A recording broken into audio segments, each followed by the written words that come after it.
Somebody help me. A Toyota has exploded in my garage. Alright, so doing the refresh on this thing. Putting new lower control arms in. Ball joints, lower control arm bushings on the other original arms were bad. So replacing that, replacing the struts, the sway bar end links. But the passenger side CV axle on a Toyota Highlander is a giant pain in the butt to change. Alright, so as I was trying to position things to get everything lined up for the lower control arm, ended up pulling the shaft out from here.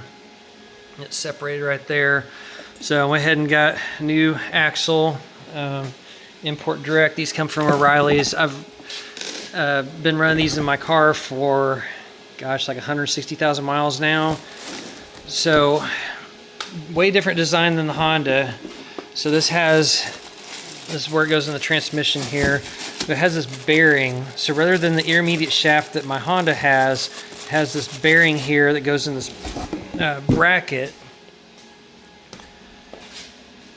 So this bracket bolts onto the engine block. 3 bolts right here, okay? Now you see that dowel pin right there. Well, there's one on the block that goes into. All right, so this thing's separated, so I was left with that and the shaft in the transmission from the passenger side through there. And one problem is this shaft is probably like rusted in place. I didn't want to beat on it too much while it was in the vehicle. So then I thought, okay, well, I'll try to take the bolts out here, and then I should be able to pull that away from the block. And then I knew there were dowels. I looked that up, saw there's dowel pins. I thought, well, I can move this out just enough to be able to pull the shaft out of the transmission. I'll be good.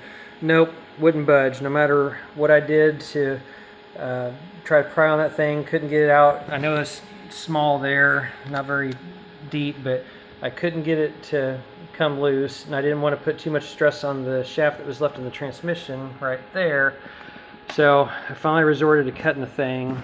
So here's what I used.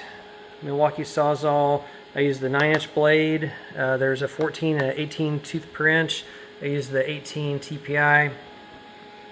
So if you've ever wondered what the axle looks like, it's right there. So I was able to cut through it, and then that part pulled right out of the transmission, so it should go back together pretty easily. But I'm going to put this on the bench vise, pound this out, and then for the new bearing, when I put in the new shaft, I'm going to coat all around in here with anti-seize, so hopefully whoever has to do this in the future doesn't go through this pain.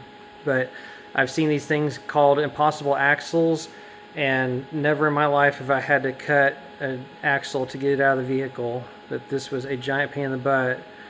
On my Accord, I can get both axles changed. I can do it myself in like just over an hour, maybe hour and a half tops. It's super easy compared to this. So the difference between my car and this is that I have an intermediate shaft on the passenger side where it just pushes into the intermediate shaft, and so I can pop that part of the axle right out on mine.